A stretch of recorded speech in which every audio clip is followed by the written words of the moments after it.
చలో రే చల్ ఈ పాట అంటే మీలో చాలా మందికి ఇష్టం. ఈ పాటకి ప్రభాస్ గారు కూడా పెద్ద ఫ్యానే అని నా ఉచ్ఛ్వాసం కవనం కార్యక్రమంలో ఆయనే చెప్పారు. ప్రతి లైన్ వాడదు, నాకైతే నా ఫేవరెట్.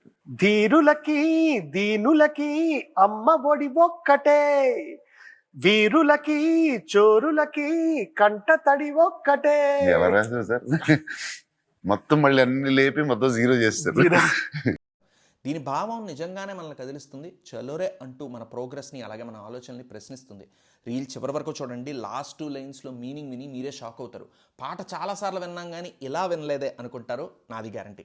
అప్పుడిప్పుడో ఆటవికం, మరి ఇప్పుడో ఆధునికం, యుగ యుగాలుగా ఏ మృగాల కన్నా ఎక్కువ ఏమెదిగాం.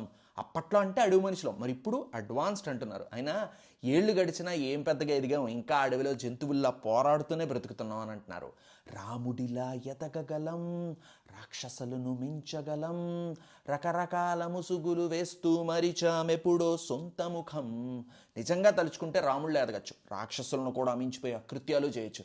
అయినా మనం ఏదోతో అన్నది తెలుసుకోవడానికి మనకైనా మనం ట్రూత్ఫుల్గా ఉంటే కదా. ఒక హిపోక్రెట్లా బ్రతుకుతున్నాం, ప్రతిరోజు ఎన్నో వేషాలు ఇస్తూ మనల్ని మనమే మోసం చేసేసుకుంటున్నాం అని అంటున్నారు. ఇంకా లాస్ట్లో వచ్చే ఈ లైన్స్ వెనక చాలా డెప్త్ ఉంది, జాగ్రత్తగా వినండి.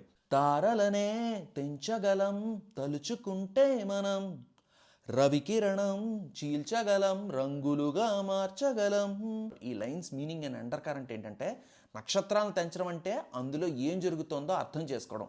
ఏ నక్షత్రంలోనైనా జరిగేది nuclear fission and nuclear fusion.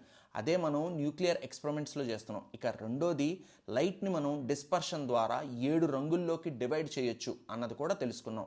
ఇవి ఈ 2 లైన్స్ తాలూకు మీనింగ్. అయితే ఇక్కడ ఏవైనా సైంటిఫిక్ ఎగ్జాంపుల్స్ ఎంచుకోవచ్చు మన అభివృద్ధి తార్కాణంగా, కానీ ఇవే ఎంచుకోవడానికి గల కారణం గురించి ఇప్పుడు మనం మాట్లాడుకున్నాం.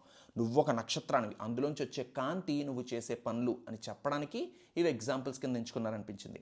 ఫస్ట్ న్యూక్లియర్ ఫిషన్, నిన్ను నువ్వే తర్కించుకుని నీలో ఉన్న పరమాత్మని వేరు చేసి గుర్తించగలిగితే నిన్ను నువ్వు తెలుసుకోవడం.